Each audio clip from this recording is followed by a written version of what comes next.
Putting a price on carbon emissions in Guyana, a license to pollute, or the polluter pay principle. The outline of the presentation will be, first of all, a brief discussion of what we mean by an externality and the regulatory options that exist to deal with such things. Then a brief review of the Coase theorem, which is really an antecedent of carbon pricing. Prior to that, in fact, was the idea of a tax that takes the name of the economist who contributed this idea, A.C. Pigou. So this is going to help us to think through the theory behind putting a price on carbon. I'll then talk about the history and recent developments in carbon pricing. I'll mention the Guyana EPA decision to make, well, it should be EPGL, pay for flaring emissions above a threshold. That's kind of presented as a timeline, and there'll be some concluding remarks. So what are these things? These things called externalities and the regulatory options. An externality exists when the consumption or production choices of one person or firm enters the so-called utility or production function of another entity without that entity's permission or compensation. Externalities could be positive or negative. And I like to emphasize that externalities, being an economic concept, if you will, exist only when there are markets. A market is a two-sided phenomenon, so to speak. There are agents who are consumers and agents who are producers. And then there are others outside of that market, outside of the transaction taking place between economic agents in the market. We can consider those outside parties as third parties. And the idea of an externality is that the consumption activity, the production activity, the economic activity that's taking place within the market has alluvial or spillover effects on third parties. Those spillover effects could be positive or negative. The basic problem is that the generator of the externality is deciding how much of the externality to produce by virtue of his or her consumption or production, which entails this externality.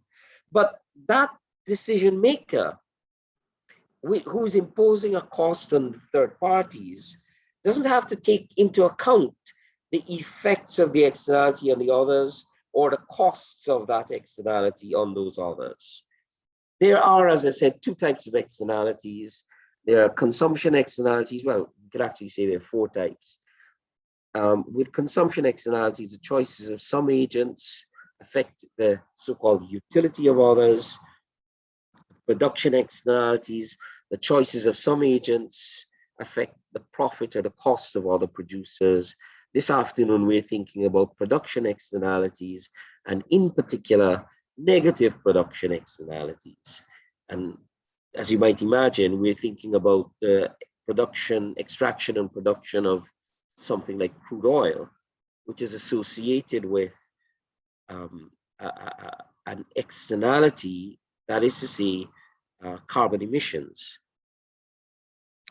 So this is a little diagram, that a picture, if you will, think of it as a picture that will help us to fix in our minds what this externality really is. So this is a classic supply and demand diagram. There's quantity on the x-axis, price on the y-axis. The downward sloping line is the demand curve, demand for, shall we say, crude oil. That's being produced by oil producers. And they produce according to cost considerations and supply constraints, resource constraints. This is the supply curve of the producer. In this world with externalities, the thing is that there are in addition to the private costs that must be that are borne by the producer, there are external costs. We call them marginal external costs with a particular meaning in mind.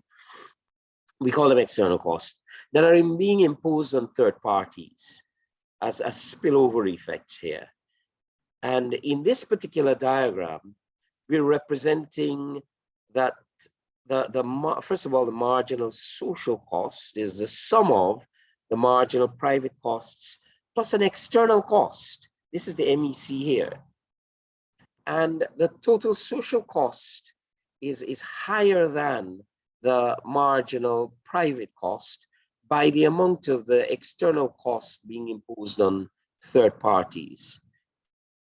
There is a sort of a notional marginal social cost curve.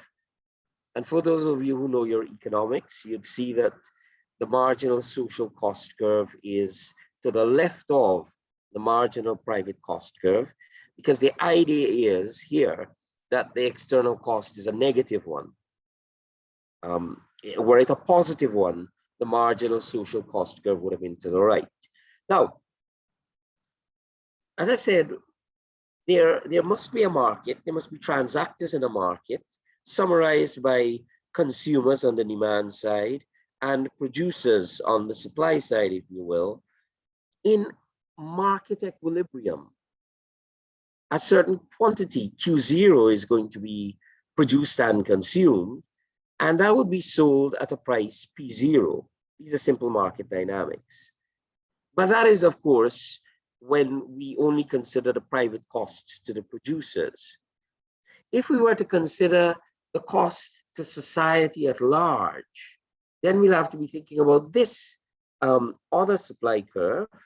And you'll notice that the intersection of this marginal social cost curve and the demand curve occurs at a point A, where the quantity, the efficient, the socially optimal, as against the market equilibrium, the socially optimal quantity demanded and supplied is Q star, which is less than Q0. There is a particular price, and the price is higher than the market price.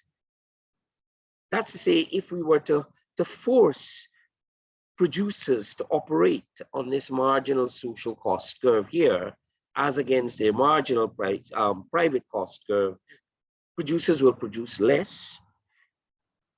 And note, they're not going to produce at a zero of, let's say, crude oil, because given that there are benefits to the production of oil, crude oil, and later on refined oil, we don't want, obviously, as a society, as a world at large, for production to go to zero. Not at this stage anyway, at any rate. So we have to allow ourselves to continue consuming, producing and consuming.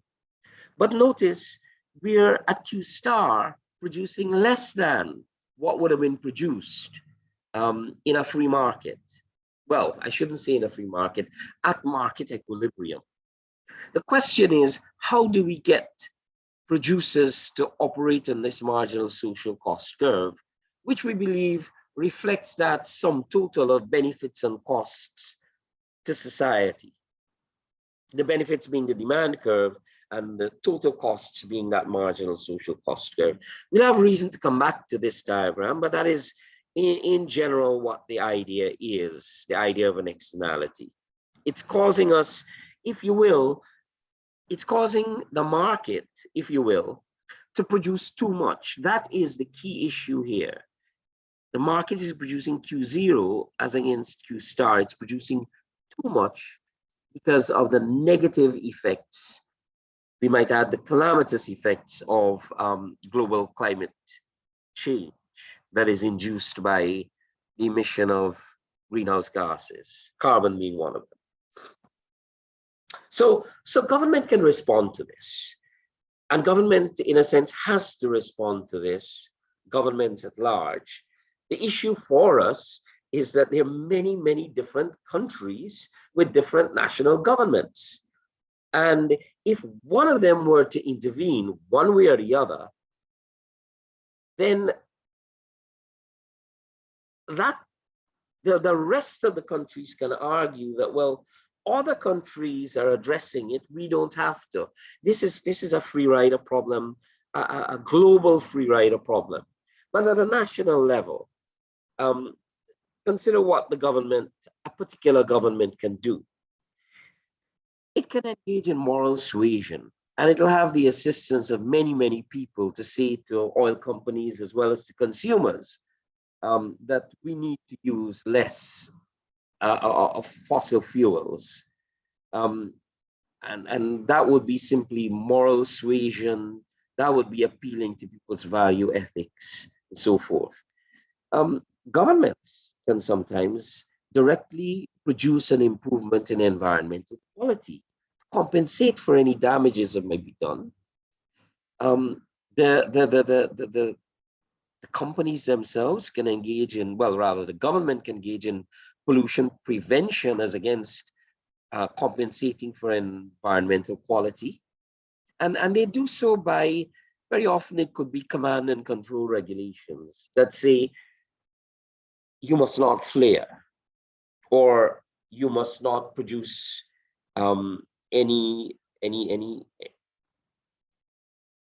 you must not engage in any mercury-related activities for the extraction of gold. That's command and control. And the final alternative would be the use of economic incentives. I want to insist that all of these are elements of the regulatory framework, that none of them on its own can achieve the kind of outcomes that we seek to achieve generally when it comes to controlling externalities. It is naive to think that simply command and control legal requirements that must be enforced, monitored and enforced, should be the only option that a regulatory agency must use to address externalities. So each of these alternatives, options, represents a philosophy towards the role of government in society. And as we all know, we are not necessarily all of us on the same page. Some of us much prefer command and control regulations. And this is very appealing, you know. But the trouble is it's very costly. And more often than not, if we cannot afford the costs of monitoring and enforcement, the regulation is observed in the breach. But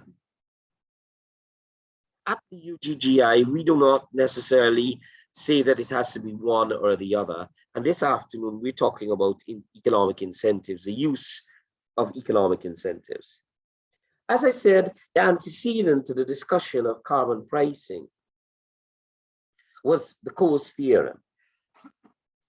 In point of fact, the ideas of Royal Coase constitute an alternative to carbon taxing that, along with carbon taxing, are the economic mechanisms that could be used by a regulatory agency to address externalities. So what's this Coase theorem? Many of you might have heard of it. It runs like this.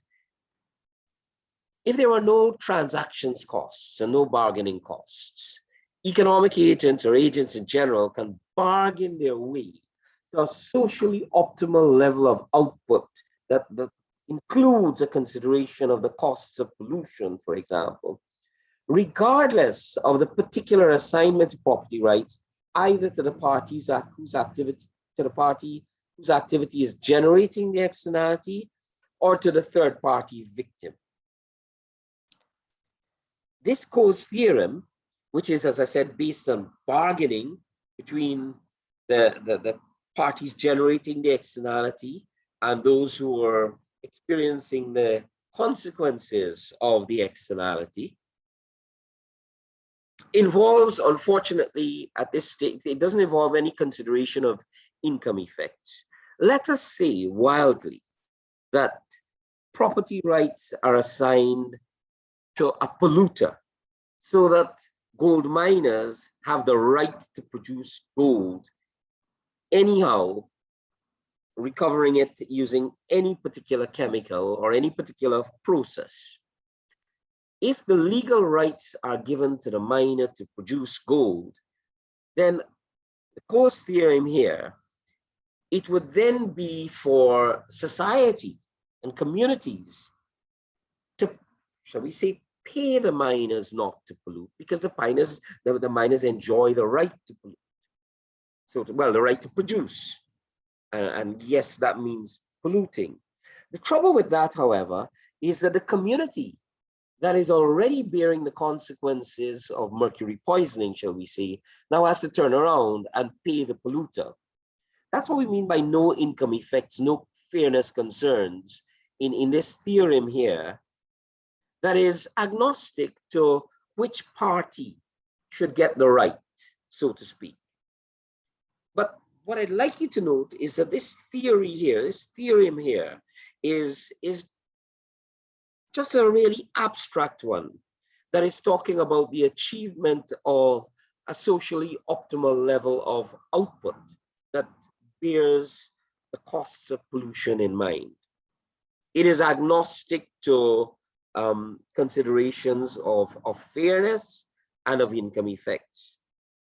Now, that doesn't mean that we cannot, or the regulatory agency cannot come in and say the rights should be assigned to society. But that apart, what it does, it sets up a trading and a bargaining framework that allows persons to negotiate themselves to this optimal, efficient level of output that has been adjusted to take account of pollution.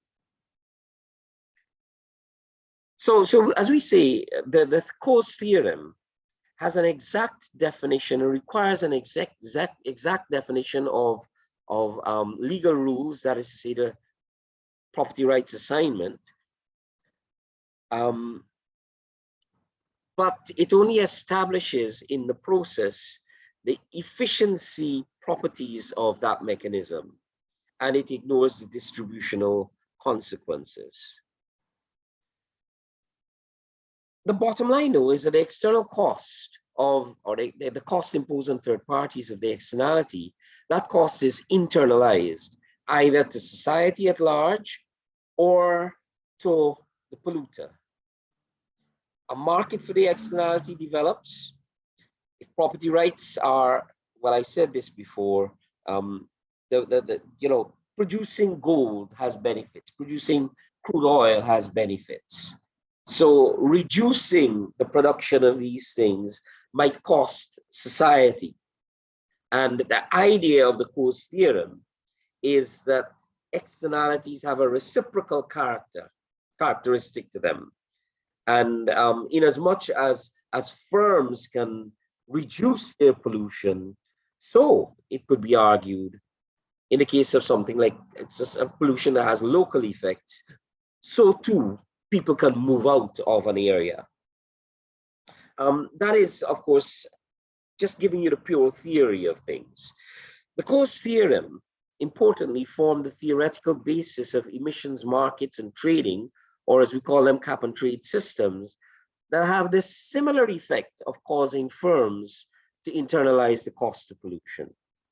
There are criticisms, I mentioned a few of them already, but the main one being that it's very often too costly for persons to engage in the bargaining that's assumed in the Coase theorem.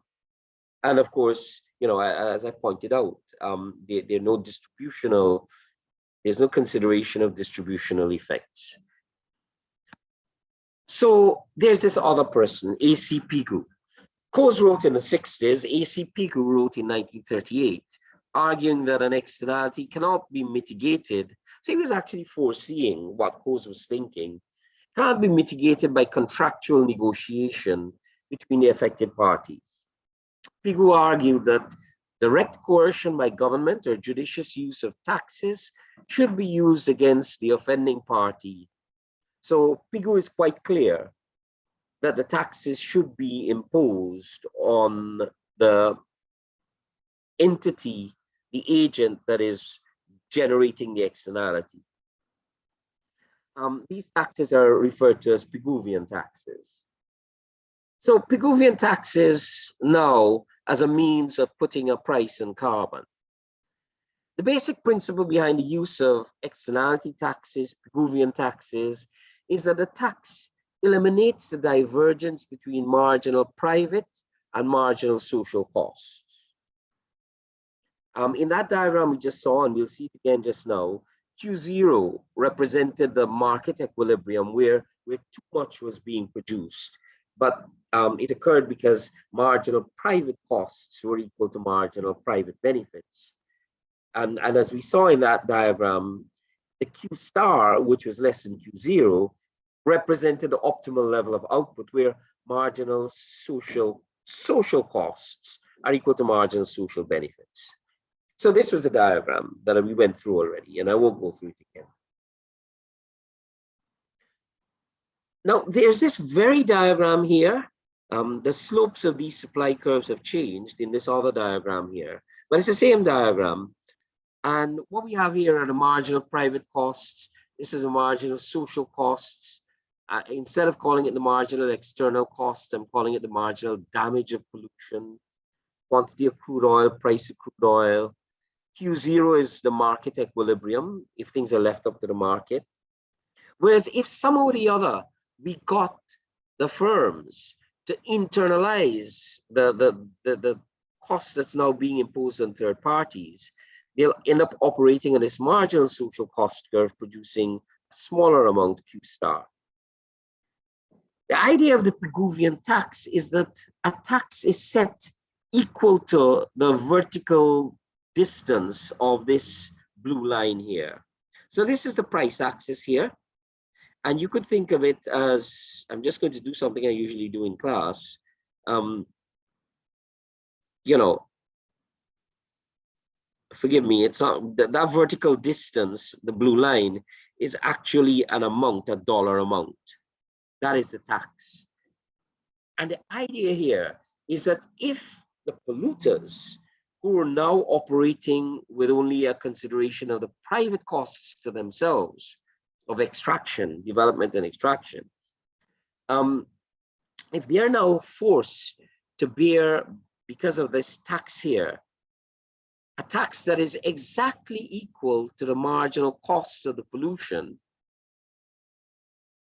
if they were forced to bear that cost, they will end up operating on the marginal social cost curve, and we will end up having them produce the socially optimal amount, which is less than this quantity that was being produced before.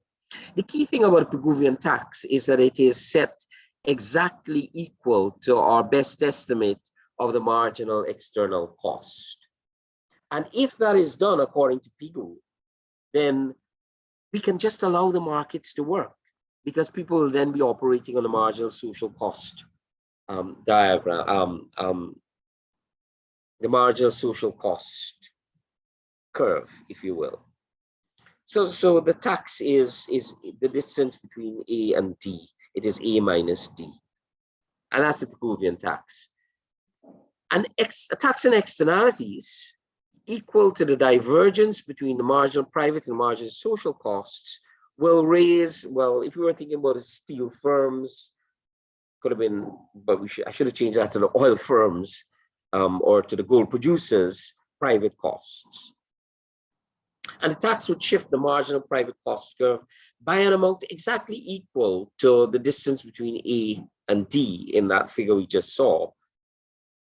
This is known as allowing the tax to cause, in this case, the firm that's responsible for the pollution to internalize the externality and to bear it in mind when making production decisions, because by producing each additional extra unit of, shall we say, each additional ounce of gold, the company is actually contributing to marginal external costs and marginal damages. More precisely, the tax should be placed on the externality itself. So we're talking about here a tax not on crude oil, but rather a tax on the carbon that's associated with the production of crude oil. It's a really important fact, because the notion of carbon pricing, and in its appearance as a carbon tax, is that the important thing is that it is not a tax on fossil fuels. Persons mightn't like it, but it's a tax on pollution, the pollutant. Okay, so there was this big debate on whether we should use emissions trading markets, or we should go the route of the Pigouvian tax. The Paris Climate Agreement encompasses and embraces both possibilities. But Ronald Coase pointed out importantly that not only is a tax unnecessary, it might be too much of a good thing as far as he's concerned, especially if people are already bargaining and making adjustments, but it might even be undesirable. Coase argued that the market will automatically generate the optimal level of the externality, but that is if property rights are clearly assigned to one party or the other, and there's this costless negotiation. So we won't get into that. Now, let's turn to carbon pricing. I first start with a history and then turn to some recent developments in carbon pricing. It's a brief history. It started with the Kyoto Protocol. That protocol, the Kyoto Protocol, agreed to create a world carbon dioxide emissions market. Countries and companies could buy and sell under the Kyoto Protocol certificates of emission. So the ones that would buy would be those that are responsible for greenhouse gas emissions, and those that are selling will be, for example, Guyana, that is has growing forests that are adding to the absorption of carbon. So if we could design a mechanism for Guyana to engage in, they were called clean development mechanism projects, that would increase our absorption of carbon, then countries whose activities entail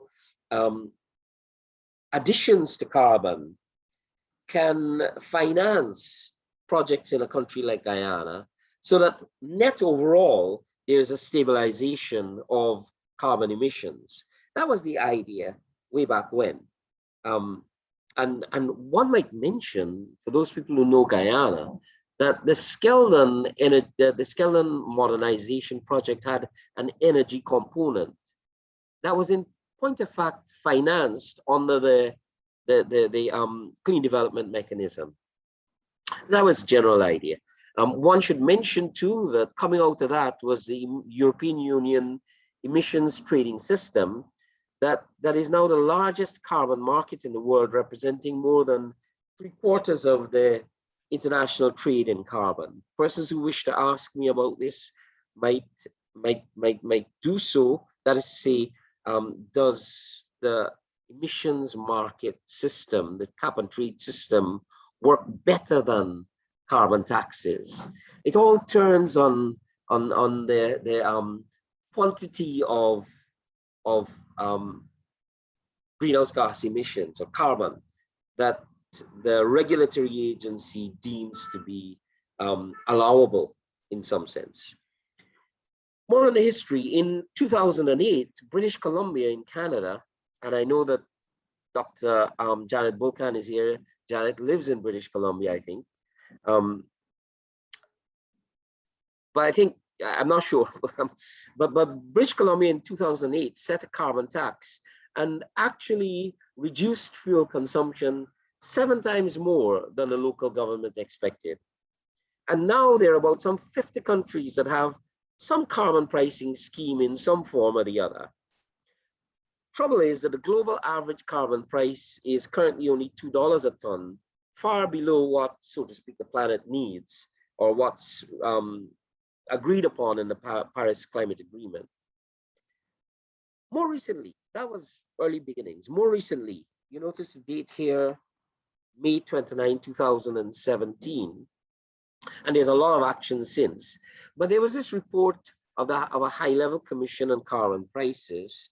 That report was, well, there was a commission that did that, and the chairpersons of the commission were Joseph Stiglitz and Nicholas Stern.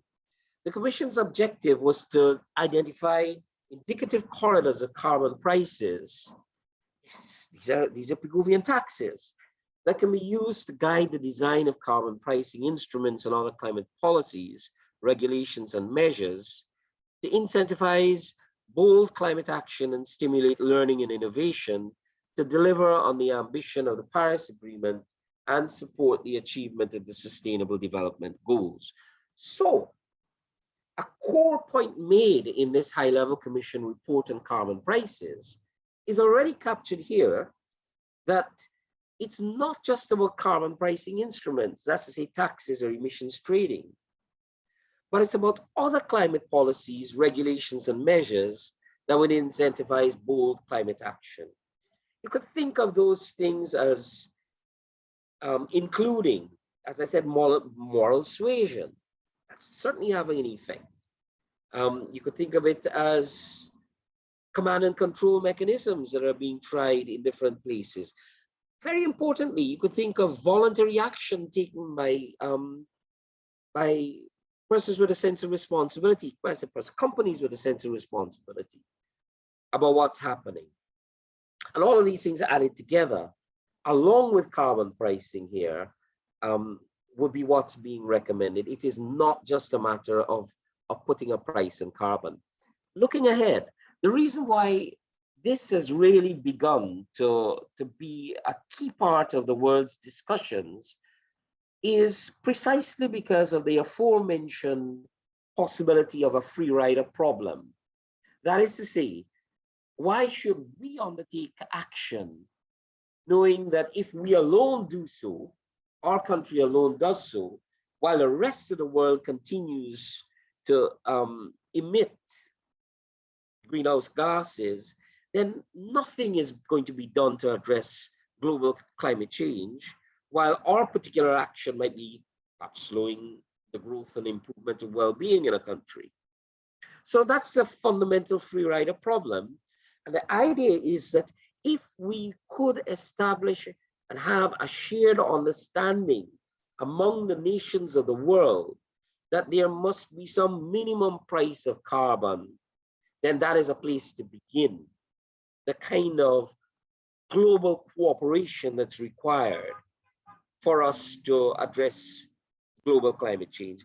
That, colleagues and ladies and gentlemen, is a very, very key part of this argument about putting a price on carbon, is getting a shared commitment and a shared undertaking by the nations of the world to do this. It's very difficult to get the nations of the world to agree on reducing the use of fossil fuels in quantity terms. But the arrival and the emergence of a consensus about the price of carbon is something that holds great hope for us. Now, this diagram comes out of this report, and you could consider here, first of all, I'm showing you this to show you where we are on the consensus about the price of carbon. As I told you, for it to be in the nature of Pigouvian tax, it's got to be equal to the marginal cost on society, the marginal external cost or the marginal damage. So that's what we're trying to understand and arrive at right now. So on the x-axis is the 2005 constant dollar price of a ton of carbon-2 equivalents, carbon dioxide equivalents rather. SSP1, SSP2, SSP5 refer to, they're called socioeconomic pathways. SSP1 would be the low, SSP2 the medium, and SSP5 the high pathways, or the pathways with increasingly higher challenges. for adaptation. So as you can see, they're different baseline scenarios, if you will, and they're different. The different bullets, if you will, refer to the estimates coming out of different models.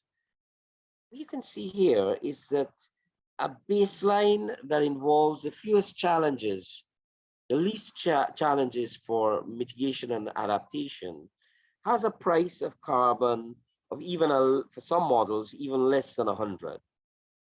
But as we ignore the urgency of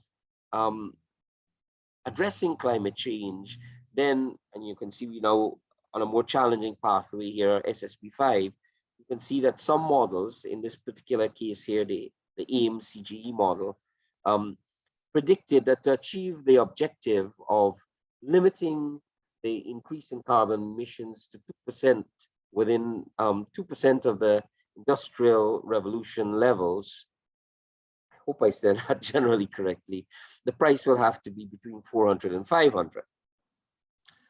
So the simulation tells us two things. It tells us what we should aim for, and it also tells us that if we do not take action, we're going to have to deal with much higher prices in carbon.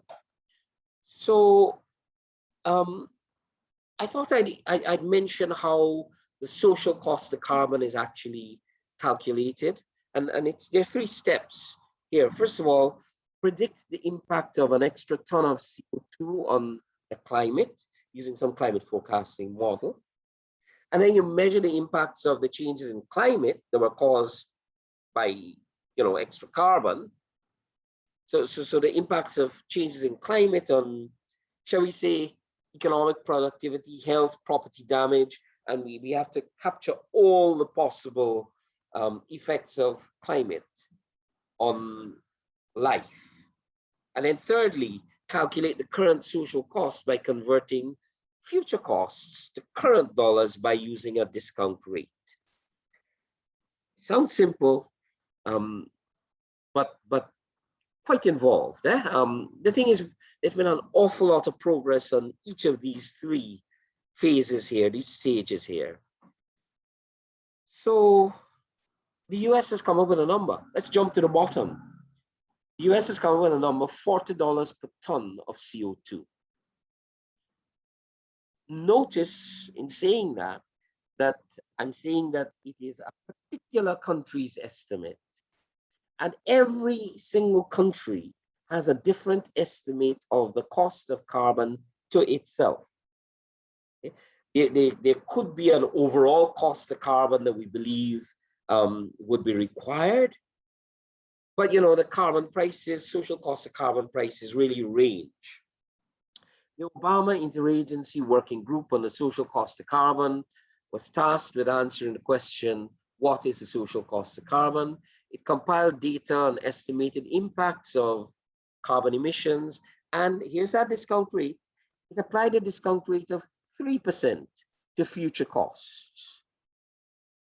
And there's a great deal of discussion on what the discount rate should be. What they came up with was a social cost of carbon set at $40 per ton of CO2 emitted. This number is now used in numerous policy decisions ranging from fuel economy rules for cars to regulations on power plants. I should mention here that many oil companies have now begun, and have for years now, been including in their calculations a cost or a price of carbon, in the expectation that countries will at some stage begin to price carbon. So it's a risk that companies have to take in mind. They would like to, a company like ExxonMobil would like to have been totally ignoring this, only to find that suddenly it's faced with a price of carbon, well, not itself, but I mean, eventually filters down of $40 per ton of CO2. And it did not bear that in mind when making its final investment decisions. And the companies of all the major oil companies have been working with their own best estimate of the social cost of carbon, of a price of carbon. And as I said, you know, this is being done by the major oil companies as part of the voluntary corporate responsibility, if you will. Now, to close, I want to call attention to Guyana's recent decision, the EPA's decision, to make EEPGL pay for flaring emissions above a threshold, saying threshold, but it's really a timeline.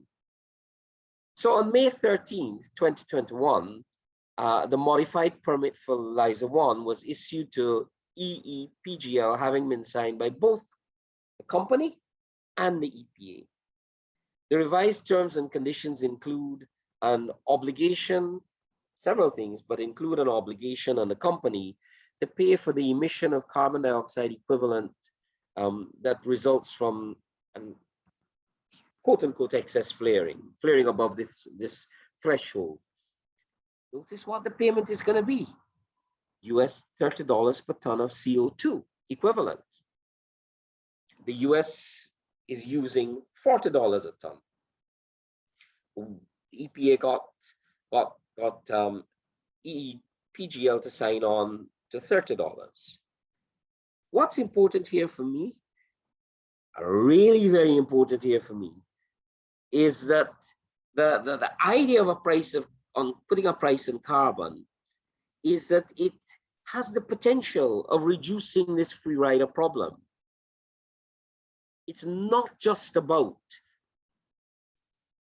getting a particular company to reduce flaring emissions, because if it happens, if the reduction of flaring emissions happens in one country, but flaring emissions continue to happen elsewhere, or emissions in general, then we would not have managed as a world to have addressed cooperatively the challenges that face us and face us so urgently. So back in June 2020, now this EPA guideline, new permit was issued in May of 2021. Along with a colleague of mine, I wrote a paper called An Upstream Carbon Tax in Guyana. And that paper was submitted to Guyana's EPA. It was more than this EPA measure because it envisaged a carbon tax, carbon charge on every ton of carbon, well, on every amount of carbon that is sequestered in each barrel of oil. And I might as well say it now because I think I might have to say it later, that whether carbon is emitted in Guyana, whether greenhouse gases are emitted in Guyana or in Timbuktu, they have the same effect on the global climate, same destabilizing effect. That's the first thing to remember. The second thing to remember is that a tax of this nature could be levied on consumers at the petrol pump in the United States, for example, or it could be levied in Guyana, as we say it, at the wellhead in Guyana. And it will have the same effect on reducing the emission of greenhouse gases as presented quite abstractly in that diagram.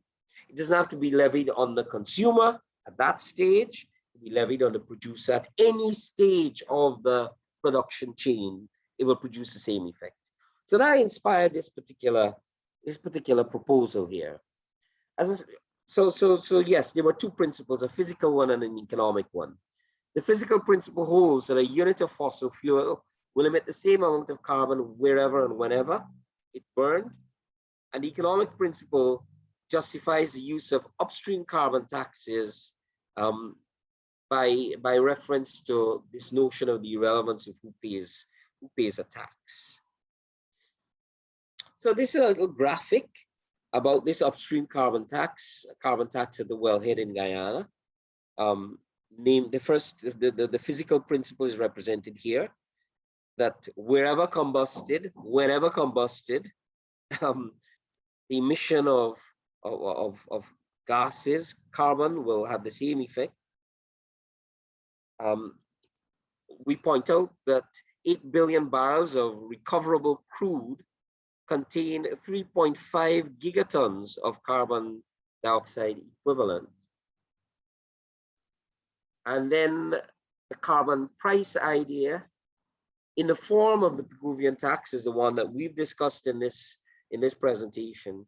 But the key thing here is that if Guyana were to do this, putting the tax, imposing tax at the wellhead, it will actually be a first mover, providing a nudge to the world for some consensus to be agreed upon for putting a price in carbon.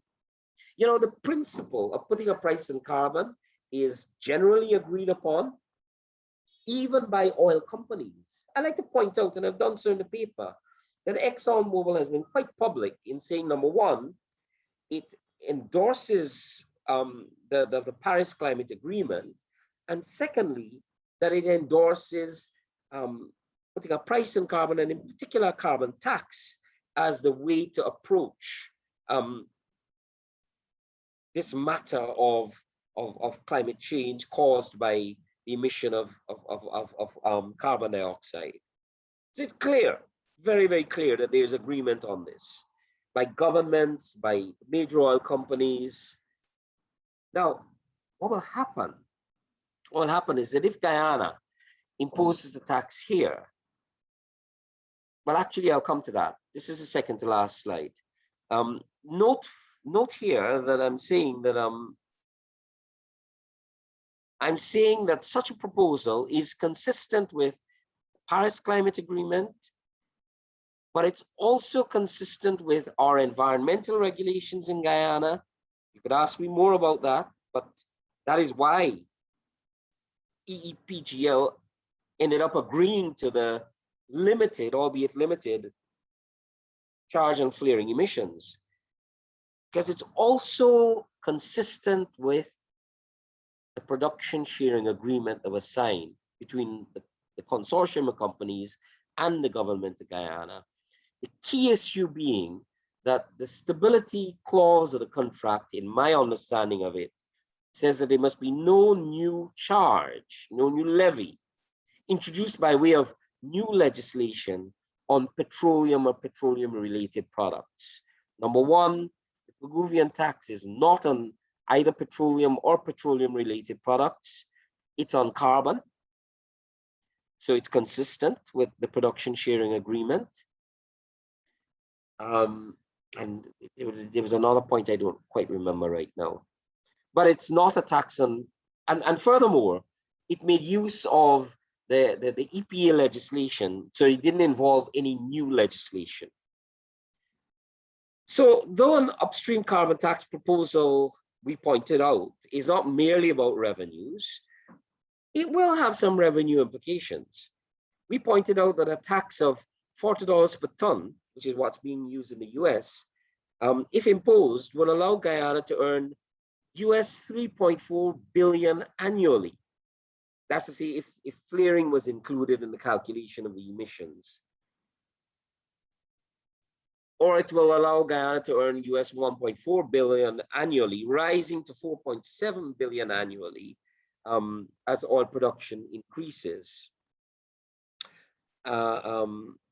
We pointed out that an important part of the design of a carbon tax has to do with the use of the carbon taxes. And I believe that opportunities, and very major opportunities, exist in the very sugar industry right now for the carbon taxes to contribute to the equity participation of the government in perhaps a shared financing of a renewable energy product, renewable energy project in sugar. But anyway, you know, that the carbon tax must be used for something like renewable energy. So finally, Many countries and many oil companies have already signed on to the carbon tax. It will be more than likely, if Guyana doesn't do it, it's going to be introduced at the pump in developed countries. In other words, Guyana stands to lose significant revenues and to lose an opportunity to give leadership to nudging the world to adopting a common price on carbon, unless it acts now, not just to have this price on excess flaring emissions, but to give serious consideration to putting a price on the carbon at the wellhead that's sequestered in every barrel of oil produced. Ladies and gentlemen, I thank you very much for your attention and apologize if I took too long. Thank you, Dominic. Thank you very much, Thomas. And no, we you